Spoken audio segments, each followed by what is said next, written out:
আজ 15ই আগস্ট ৭৯তম স্বাধীনতা দিবস। এই স্বাধীনতা দিবসে তোমাদেরকে নিয়ে যাব এক মহান স্বাধীনতা শহীদের বাড়ি। আমি এখন দাঁড়িয়ে আছি পশ্চিম মেদিনীপুরের নেড়াদেউলে। এই নেড়াদেউল থেকে মাত্র 5 কিলোমিটার দূরে ওনার বাড়ি। তো তোমরা সঙ্গে থাকো, দেখতে থাকো, তোমাদেরকে নিয়ে যাব ওই ব্যক্তির বাড়ি। আমি নিশ্চয়ই তোমাদেরকে বলতে থাকবো ওই ব্যক্তিকে। তোমরাও একটু ভাবতে থাকো ব্যক্তি কে। আমরা যতদিন বেঁচে থাকবো ওই ব্যক্তিকে কোনোদিনও ভুলতে পারবো না, কেননা ওনাদের জন্য আমরা আজকে স্বাধীন ভারতবর্ষে থাকতে পারছি।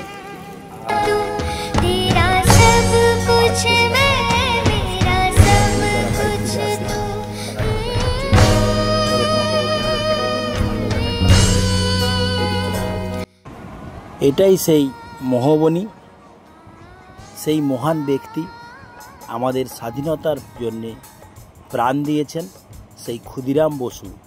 ওনার বাড়ি আজকে এলাম। চলো আমরা ঘুরে দেখি ওনার স্মৃতির উদ্দেশ্যে কি কি রয়েছে।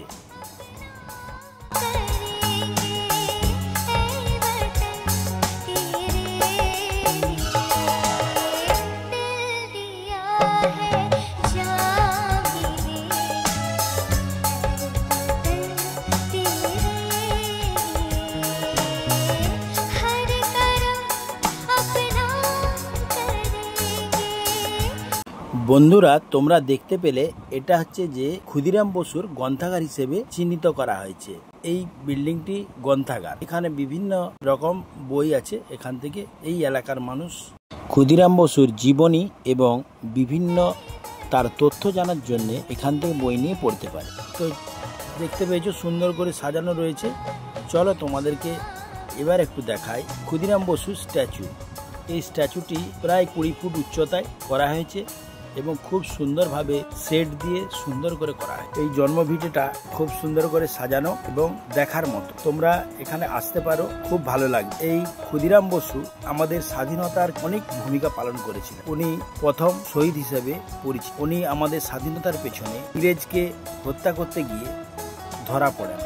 সেই ধরা পড়ার ফলে ওনার ফাঁসি হয়। তো তোমাদের ভিডিওটা কেমন লাগলো একটু কমেন্ট করে জানিও। ওনার সম্বন্ধে যতই বলবো ততই কম। উনি যা করেছেন আজ তাই আমরা স্বাধীনভাবে বসবাস করি। যাই হোক, সপরিবারে এসে একবার দেখে যেও সেই মহান ক্ষুদিরাম বসুর বাড়ি। আমার ভিডিওটা কেমন লাগলো? আমার ভিডিওটা যদি তোমাদের একটুও ভালো লাগে তাহলে কমেন্ট করো এবং শেয়ার করে দিও।